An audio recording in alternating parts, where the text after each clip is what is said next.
So, yes, more superhero and comic book films that are not from the MCU era. But first, we're going to do a food heist. Is this what we're doing? Yes, we are. So, question. Is this going to be the episode right after the last one we did, or should we make them put something in between? Because so that there's like a more just to like palate cleanser. Remember? Maybe to make them anticipate this episode. Everyone's going to be like, next week. Yeah, we should absolutely put something else in there. Well, we'll leave that to Dan, the audio man, and Adam and team to figure out. Another Post-it somewhere. They can just in a different decide. Drawer that says at the start of the next episode, we need to say, "Hey, we decided not to talk about this intentionally delayed 2 episodes in a row." we don't even let them know. No, okay. We just launch right into it. We're not your slaves. We are not. We don't have to. What did we say we were going to do that we just never did? Oh, well, we did eventually talk about the. You're facing the other direction from your microphone right now, Dan. I know. Is this going in the episode? Yeah. I thought we'd begun. So we're talking in what's going to be the next episode about the evil trick we're playing on people from the last episode. I mean, if they did it, if Adam and team decided to, they might have to now. Well, okay. I like this plan. What else should we make them do? Maybe you could have them move the things behind you instead of getting away from your microphone in the middle of a podcast. I didn't know it was the middle of a podcast. It sounded like a planning meeting. Is the timer going? The timer's going. Oh my gosh. We've teleported 2 minutes and 25 seconds into the future. More time dilation. Oh, Dan. Hey, so you want to hear food heist? Sure, I want to hear a food heist. So you know how the last 2 were very questionable? Security was low. There was possibly some inside people. Yeah. This one is not that. Oh. This one's amazing. Okay. So this one was sent to me by someone, and it takes place in Peru. Okay. In Peru, they've had, similar to what we talked about a while ago with olive oil, bad weather and bad harvests have raised the price of lemons and limes through the roof. And so somebody was driving a truck of limes, 208 boxes of limes. Okay. Valued at more than 40,000, whatever their currency is. It says S/40,000. I actually did not previously look this up to find out what that means. It's all right. I'm just going to pretend. Yeah. Worth $10 US, so $400,000 in limes. That's what I'm going to pretend. Okay. $400,000 worth of limes. Asterisks. Footnote. And here's the great thing about it. They were being driven through the province of Chiclayo into Ecuador, which is next to Peru. Mm-hmm. And so they're going along somewhere along that road. And I don't know if this was a mountain road or a jungle road or it's Peru, what it it's was. Both. Yeah. I like to imagine that it's both. Yeah. On a very narrow road along the side of a mountain in the middle of a jungle, somebody stopped the truck and pulled out the dude, tied the driver's hands together, left him on the side of the road, and took off with $4 million worth of limes. Yeah. Yeah. $4 million. They stole the car itself. Well, yeah. And that's amazing. That's wow. That's very bold. Mm-hmm. That's scarier than a lot of our food heists, right? Because as long as you know that the burglar is not actually there to hurt you, then you don't have to be frightened when you see the burglar. Well, and most of the heists that we do are heists. They are secret thefts in shadows and darkness. This one, no. They showed up with guns and zip ties. And I mean, when you're stealing $40 million worth of limes, you can afford to be there with your equipment and probably some helicopters, not mentioned in the article, but I imagine they were there. I mean, that's a lot of limes.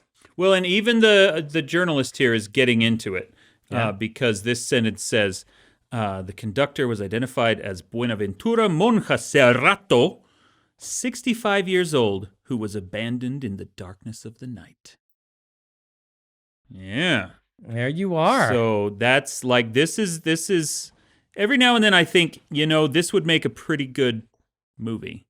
Mm-hmm. This is a nice action movie. We don't often get those. Yeah. So that's pretty cool. I mean, it's like 5 minutes of an action movie, but okay. And then the rest of it might be just playful hijinks. Playful. For all we know. That's right. That's right. Whatever they're going to do with their $400 million worth of limes, it's just it's like Brewster's Millions. You got to get rid of $400 million worth of limes. You got to figure out what to do with those somehow. Mm-hmm. Someone's going to lose all their teeth enamel.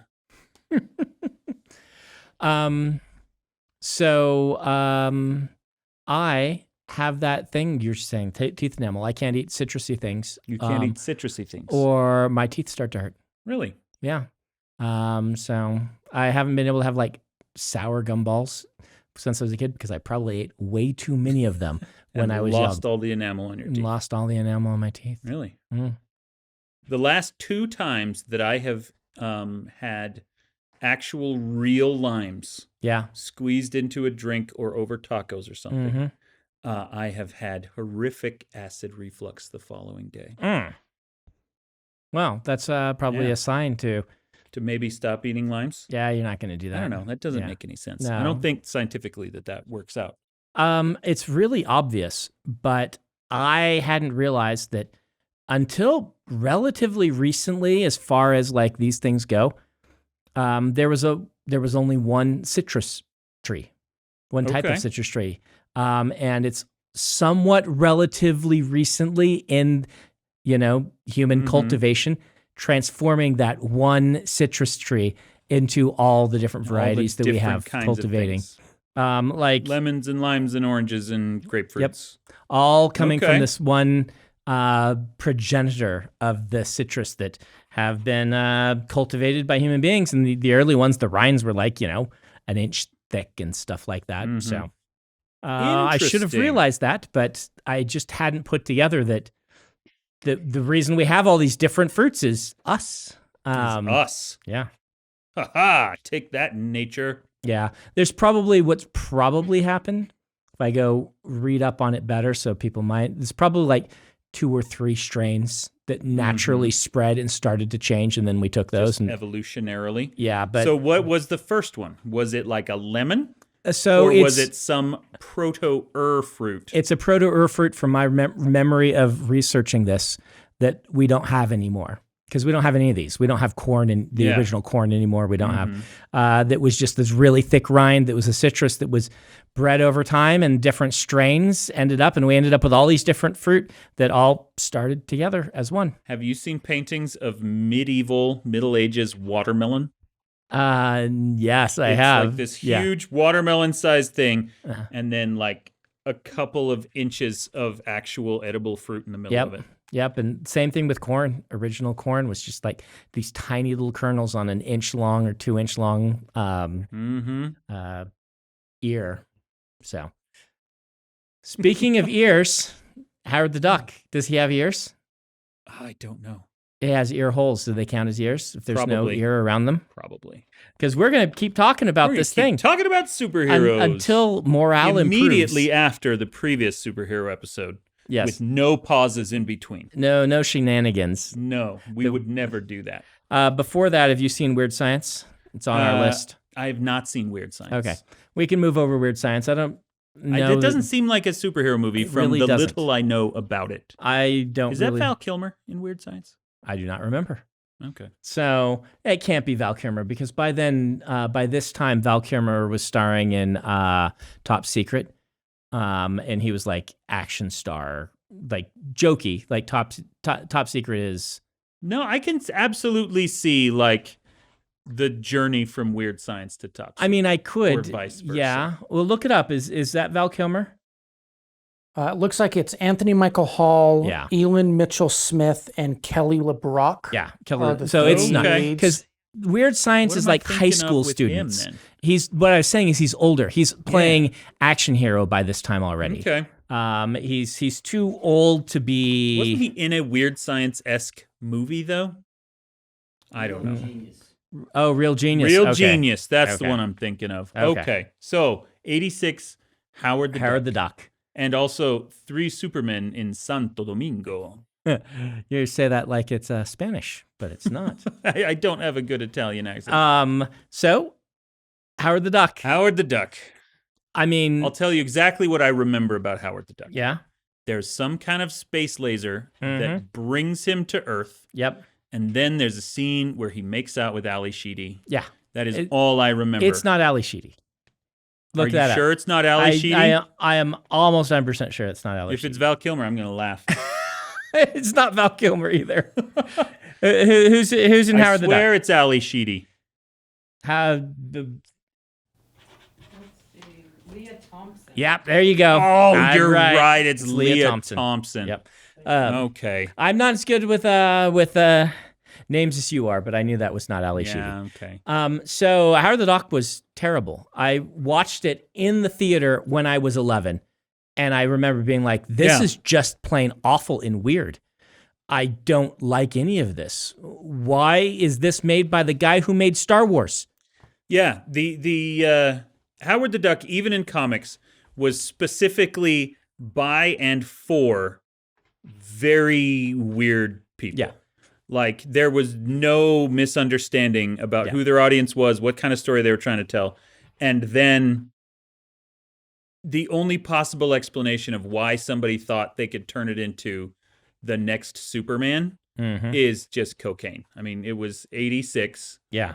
Some Hollywood executive was like, oh yeah, this stuff's kind of superhero, but also edgy. I don't know. But it's not even like... the comics were kind of edgy. No, the comics movie's are. not, though. The movie is like, has these nods to being edgy, but it just is dumb or gross instead. It's not actually edgy because Howard's like this nice guy and things, and maybe they give him a line now and then it's like supposed to be sarcastic, but they treating him cute like little Muppet guy. Yeah. And Leah Thompson at her most Ali Sheedy. Hot take, everybody. Howard the Duck, the movie was terrible. Surprise! Surprise, surprise. All right, 87, we get Masters of the Universe, Now which I have seen. I'm quite fond of Masters of the Universe. It's a terrible movie. I haven't seen it since 1987. Is Masters of the Universe Roger Corman? Is that a Roger Corman special? I think so. Look that up for me if you would. It's somebody who had been doing B movies who kind of wanted to do something more big budget and wasn't quite able to pull it off because it's got this weird mix of ambition and B movie sensibilities. It's like we can do some stuff in the fantasy world, but we can't do too much because it's too expensive. So he has to come to Earth. Because that's the only way we can afford to make this movie. Look it up, but isn't it like some big, like actual real legitimate director, and this is how they broke in? Like, it's gonna be Ridley Scott or something insane like that. I mean, it's not actually Ridley Scott, but it's something like that. It's gonna be like David Gary Finch. Goddard is the director. Gary Goddard. Never. Okay, so it's some random dude no one's ever heard of. Okay.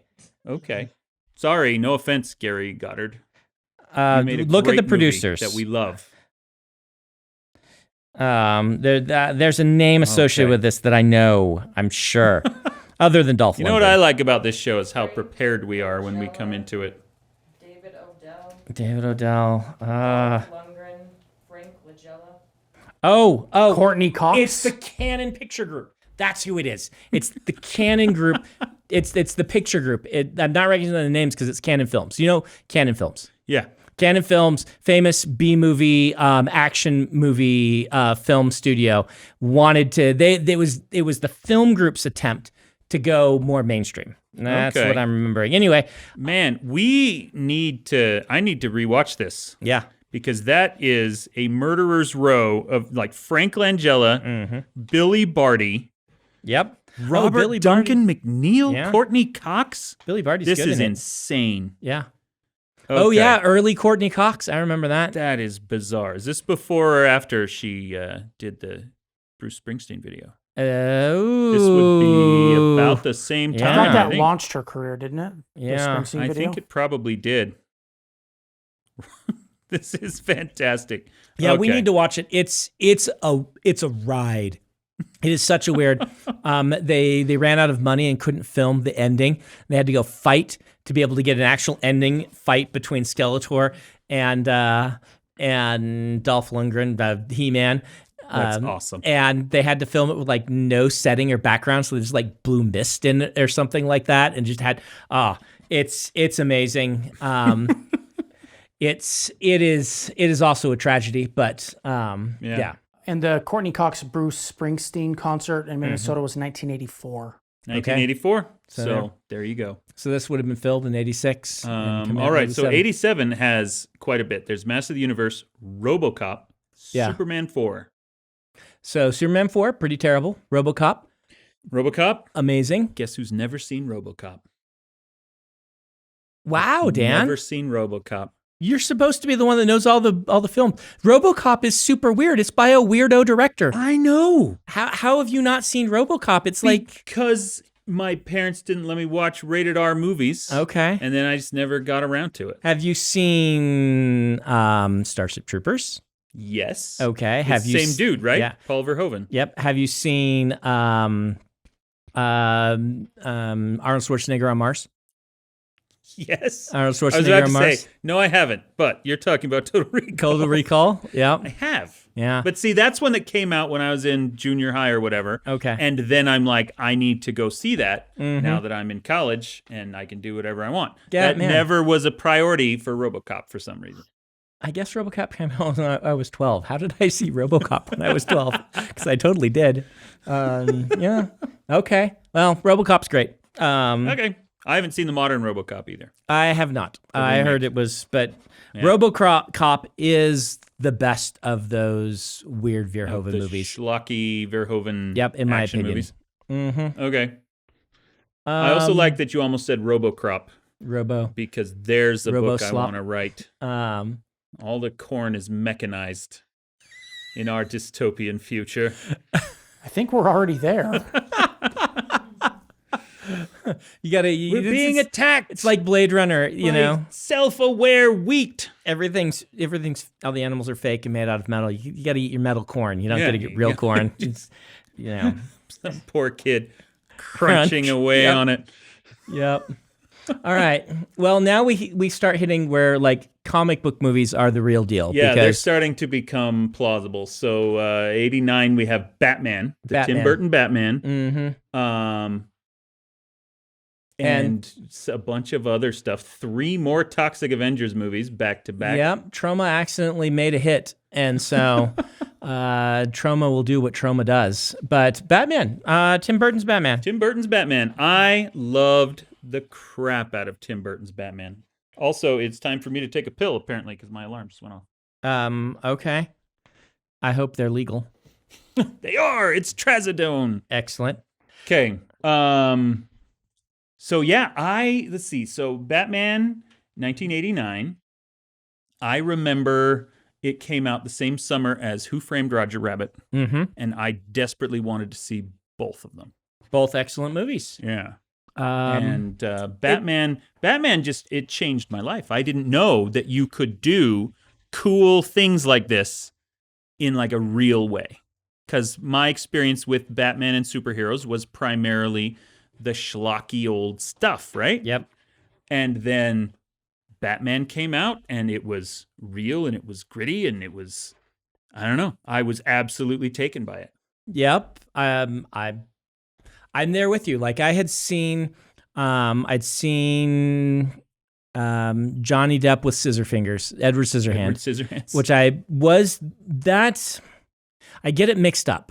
I feel like I'm getting that mixed up. I think that this made him able to make that. Am I right? Did I get that backwards? I think Scissorhands came out after Batman. So I had seen then Probably Pee-wee. was, Beetlejuice came before this one, I think, didn't it? Give me a Tim Burton Edward sequence. Scissorhands was 1990. Okay. So So the following year. following year. When was, I know Pee-wee was before. I'd seen Beetlejuice Pee-wee. was 88. Okay, so I'd seen Pee-wee and Beetlejuice. Okay. Because I knew going into this, it was a director whose stuff I'd liked. Yeah. I couldn't have told you why I liked Pee-wee back then, but I could have told you why I liked Beetlejuice. I have never seen Pee-wee's Big Adventure Oh. either. I mean, that's not as much of an oversight. It's a really weird niche movie. I'm way more shocked that you haven't seen RoboCop because I'm like, this is a Dan movie. I know. I did watch Pee-wee's Playhouse every single Saturday morning. So Pee-wee's Playhouse is the kids show built off of the movie, which was not a kids show, but it also was not like super adult. It's just Tim Burton being weird, right? Okay. I don't even know if that was his screenplay, but regardless, it's super weird and it's actually really good. But Batman's like, this weirdo has made a movie that normal people are going to like. Granted, everyone loved Beetlejuice, but that's what was going through my head when I watched it. And yeah, it's fantastic. I remember thinking Jack Nicholson, I didn't know at the time. Oh, really? But Michael Keaton, I had seen like Mr. Mom and all the little kind of rom-com stuff that he had done prior and thought he is such a weird choice. And then he killed it. He was so good. Michael Keaton has some real chops, but I mean, he was Beetlejuice. Right? Yeah. So, Well, and again, I thought that's so weird. The guy from the funny ghost movie is supposed to be the serious Batman. Then he was a serious Batman. Had you seen Beetlejuice? I had seen Beetlejuice. Okay, the funny ghost movie? The funny ghost. It was a very funny ghost movie. Do you not think it's a funny movie? I mean, it is a funny movie, but he's not a funny ghost. I mean... Well, it's a funny movie about a mean ghost. Okay, there you go. Funny movie about a mean ghost. Yeah. I guess you can then say it's the funny ghost movie. It's just funny, ghost movie, not... Okay, I'm going to ask you a very loaded question. Oh, dear. At what point did you get tired of Tim Burton? The loaded part is I'm assuming that you, like me, eventually got tired of Tim Burton. So, Planet of the Apes. Planet of the Apes. Maybe not tired of Tim Burton, but that's when I'm like, okay, so when am I actually tired of Tim Burton? I went to Planet of the Apes. I liked it. Big Fish is great. Big Fish is just an amazing film, and it's late Tim Burton, right? Mm-hmm.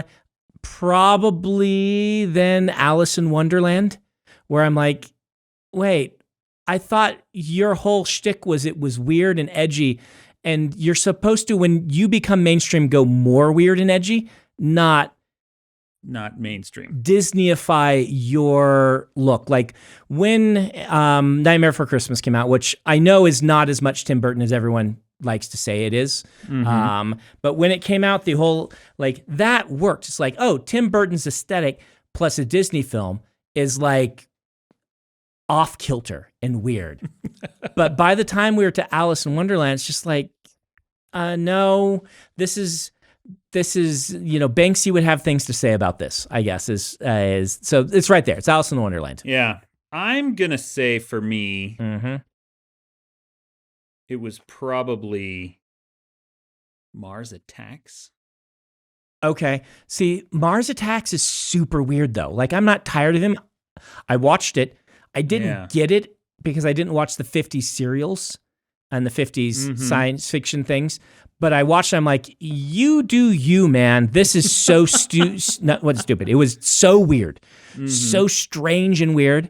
Like, I'm not tired of it at that point, right? Like, and Big Fish is after that, and... See, but I didn't like Big Fish. Oh, what's wrong with you? It's a boring movie about people I don't care about. It's a great movie. It's a heartwarming movie. So dumb. See, at some point, James and the Giant Peach or Mars Attacks or something, I just realized, oh, you only have like 3 cool ideas and you're just endlessly recycling them. I'm sorry. Big Fish is amazing. I'm not getting over this. I went and saw Kelsey Grammer star in the play in London. I liked it so much. Well, I don't know what to tell you except that I'm right. Let us know in the comments if Dan is right. If Big Fish is legitimately a heartwarming, well-acted, and well-directed maybe movie. It was Sleepy Hollow that got me. Oh, Sleepy Hollow is a good tipping point, isn't it? Yeah. No, I'd forgotten that. That's a great tipping point. He eventually just hit the point where he was parodying himself over and over, and I have to admit that that's not what Big Fish is. Nope. But it just kind of felt like that. I don't know what it is. Okay. I'm weird. We all know that. Okay. Well. Okay. Anyway, let's move on. Darkman. Darkman. I friggin' loved Darkman. Great. Darkman's awesome. This was 1990. We had a VCR. I taped it off TV, sat there with a remote, and took out all the commercials, and then watched it like 7 more times. Yeah. And then about 15 years afterwards, realized Liam Neeson was in it. Yeah. Well, his face is covered for most of it. So. Yeah. I had no Darkman? idea who he was at the time. I love Darkman. I remember there's something I don't like about Darkman. It's like the ending doesn't quite work or something, but it's been a while since I've seen it. But Yeah. Who directed Darkman? Adam, give us the Darkman director. One moment. Dick Tracy? Dick Tracy with Ned something. Ned Warren Ned Beatty? No. Warren Beatty. Warren Beatty. There Ned we Beatty go. is in Superman. Yeah, not Ned Warren Beatty. Beatty. Warren Yeah. Beatty. That would be a very different movie with Ned Beatty as the lead. Dick Tracy is not a good movie, but it is a movie that I admire incredibly. It's one of these that's like they swung for the fences. They brought in the toppest talent they could think of. This is a movie that has Madonna at the height of her popularity singing a Sondheim song. Like, it's insane. And the visuals are just striking and dramatic. The bold colors. It looked, it was the first maybe comic movie on our list to kind of try to portray the visual feel of a comic strip. You're right. And now that's a lot more common. We see things with, Ang Lee's Hulk and... but it didn't work in Ang Lee's Hulk, and it didn't work here. It did work in Into the Spider-Verse. So it does eventually work. Mayhem. Yeah. And people eventually figured out how to make a movie look like a comic book. Yeah. Dick Tracy tried, and I have to give it credit for the millions of things it tried. I just don't think it worked. I'm right there with you. I think you explained it perfectly. Do we got a director yet? Yes, it was directed and co-written by Sam Raimi. Well, there you Sam go. Raimi. That's it. You go. had the read. That's I knew it was somebody. Sam Raimi doing his early attempts at. Yep, his Darkman. Okay, so a 90 was also Teenage Mutant Ninja Turtles. Yep, loved it to pieces. It's a good movie. Yeah. I like that, even if you can see people's faces in the mouths of the turtles nowadays. HD did not do that movie favors, but so we've talked about Turtles at length. We probably shouldn't go too far into it, but I was super excited for this movie and not let down. We skipped RoboCop too. That's because I've never seen any RoboCop. Yeah, I know. Just point out, RoboCop 2, pretty good. Pretty good. Bad Do you in places. classify RoboCop as a superhero movie?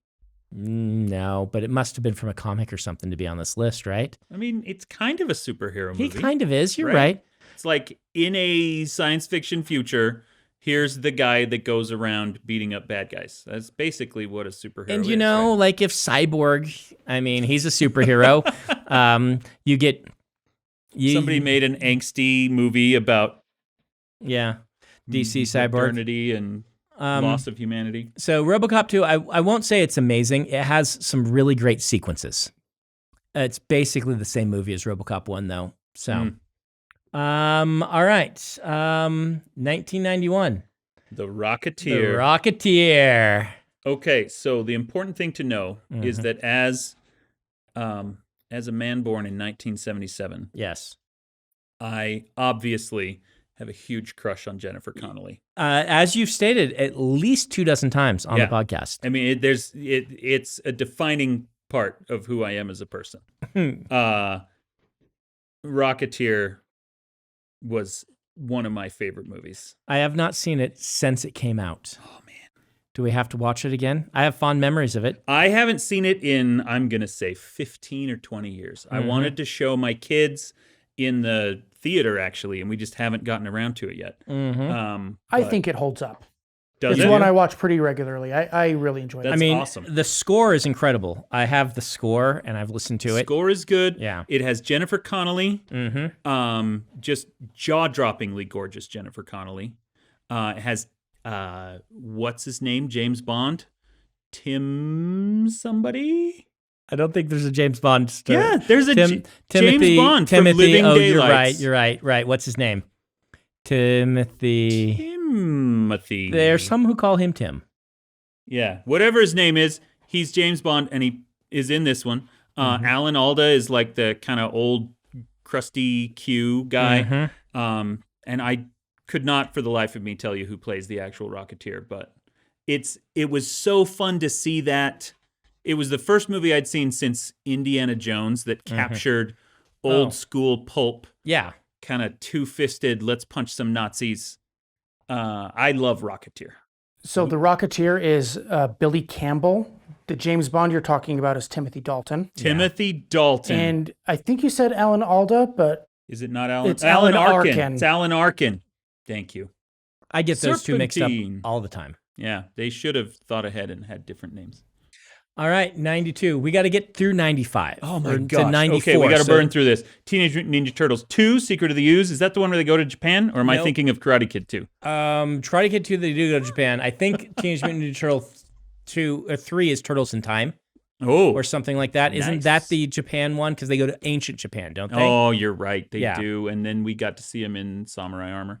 Yep. Toxic Crusaders, which Yep. I have never seen. I have not seen. So Okay. let's talk a little 92. about Batman Returns. because I think, yeah, Turtles in Time. So we got a couple things to talk about. But all right, Batman Batman 2. Returns. Totally, I loved that one. it's the most. It's definitely the most Danish. Danish Yeah. of all. Danny DeVito as grotesque inhuman penguin absolutely worked. Michelle Pfeiffer as split personality, mentally destroyed Catwoman. Like every character in Batman Returns is dealing in some way with a crisis of identity. Who am I? What am I? How many lives do I have to lead to rebuild my personality? Like you couldn't make a more Dan Wells Batman movie if you tried. So maybe unpopular opinion. I was kind of mad on 2. I think most people agree with you. Probably a popular opinion. It went Yeah. too far. Like this was like I felt like Tim Burton's like, oh, they'll do my shtick and it will make movie. Well, they'll make money. I'll go further on my shtick, and this might be what scared him away from being too weird in the future. Because it was too weird for me. Yeah. It was just too gross, too odd. The narratives didn't click. Like, why does falling out a window and getting licked by cats give you superpowers? Right? She didn't have superpowers. They just brought her back to life. Okay. That's different. Okay, I think she had superpowers. She does some pretty superpowery stuff. She can suddenly fight. Like, you suddenly being able to fight counts as superpowers. I also think coming back to life is a pretty good superpower. That's true. Yeah.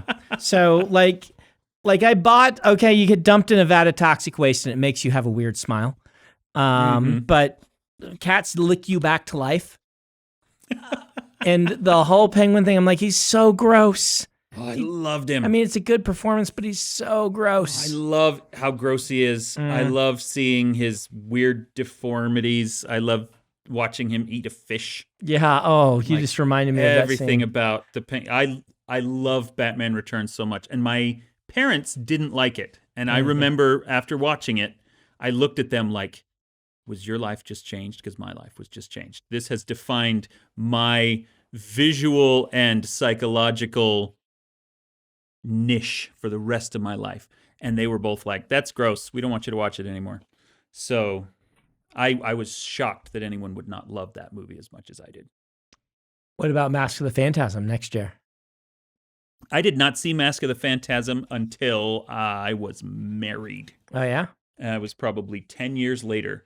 It's incredible, and I wish I'd seen it earlier. It is a genuinely great movie. It is. It came out at a time when I don't think most Americans took animation seriously as an art form, and so it didn't really get attention. If that same movie came out today, it would be a huge hit. I saw it because Roger Ebert just gushed over it. Mm-hmm. His review of it's just one of his more famous reviews. So yeah. We got to move on. Let's see. Meteor Man. 3. We'll skip Meteor Man. Super Mario Brothers. We got to talk about Super Mario Brothers. I actually have seen Super Mario Brothers. I have too. It's awful. It's terrible. I'm so glad to hear you say that because I thought you were going to secretly love it. Say that it was great. Because there has been a move to redeem the original Super Mario Brothers, like there was the Lucas movies, and I just can't buy it. Good. I mean, the casting is fine, and but I just cannot take that movie. So many of their creative decisions were just too left field. It doesn't work as a Super Mario Brothers movie, and it doesn't really work as its own thing either.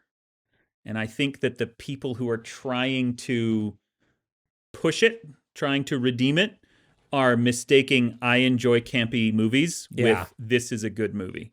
It's so bad. It's not even good with its own mythology. It just does not make any internal sense. The narrative doesn't make sense, and it doesn't make the decisions are so dumb.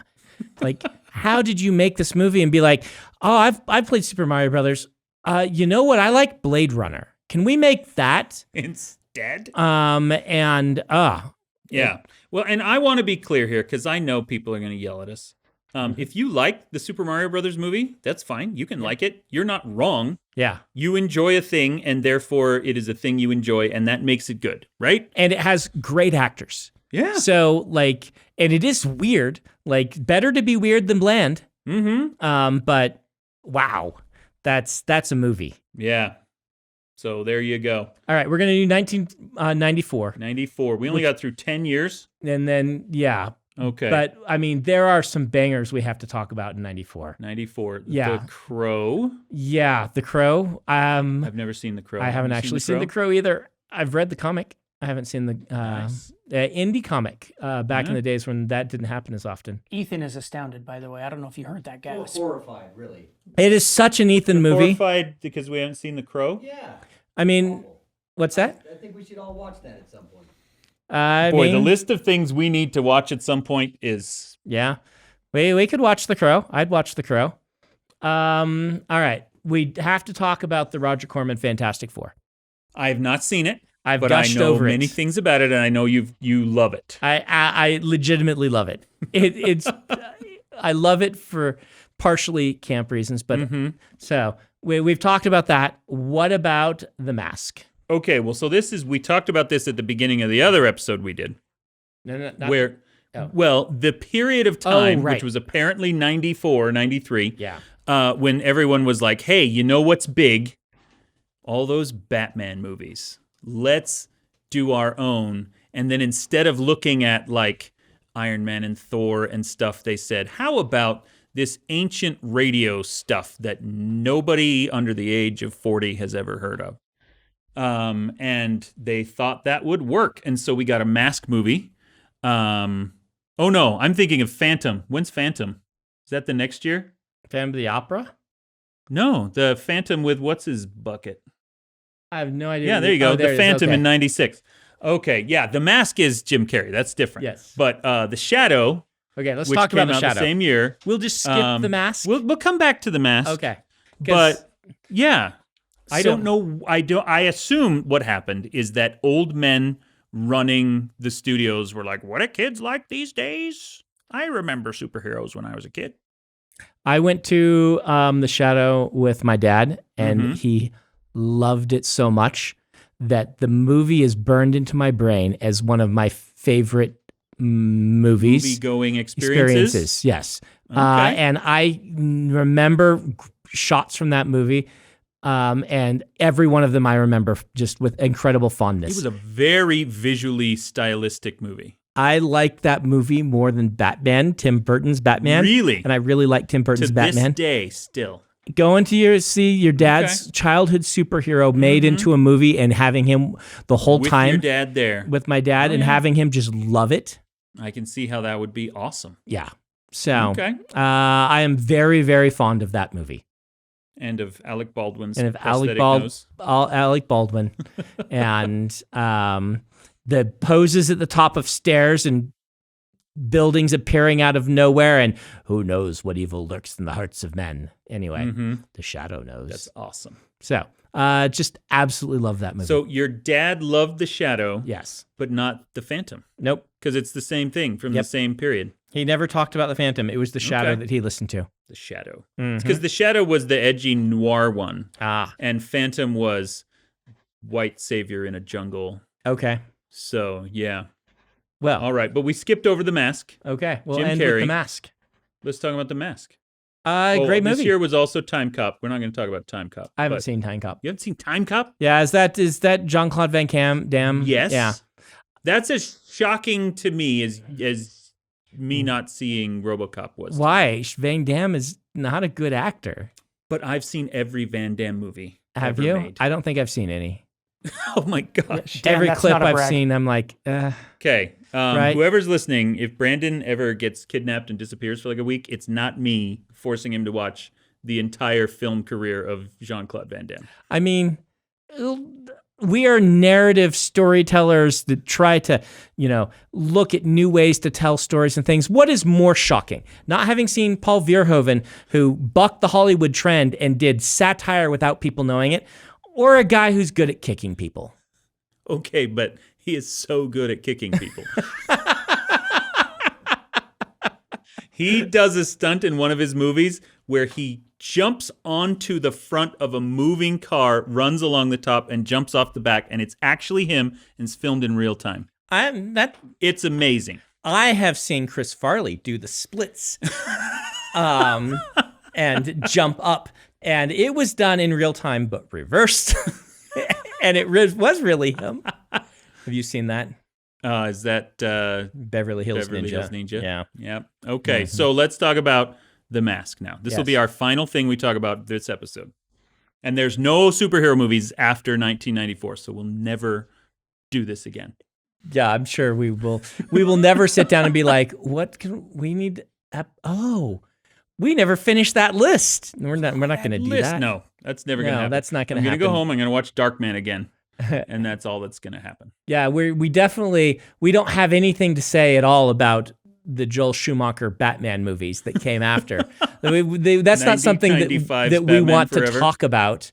No, and Sylvester Stallone's Judge Dredd. Of course. Oh my gosh, no, we have nothing to say those don't even count. about those.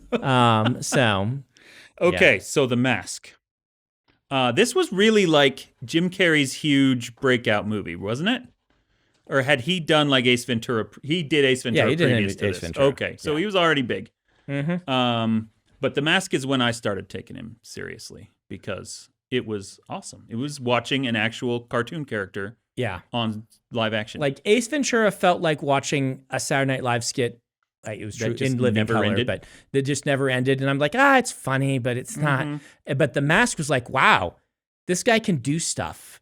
And I don't know what is the CG and the animation and what is him. Yeah. And really sincerely enjoyed it. Mm-hmm. Shocked that they didn't make sequels immediately, that they had to wait so long that they made like the dumb That they had to make rebooted the town. Son of the Mask. Like it's the sort of thing that they should have just immediately had him under contract and done another one 2 years later. Mask was also, I know it was the huge breakout movie for Cameron Diaz. Oh, was it? Yeah. Okay. And I'm sorry to be the guy that's just mentioning all the girls that were in all the movies. But I was 18 when this came out. I thought that was a pretty important part of the movie. But I liked The Mask a lot. How's that, Ben?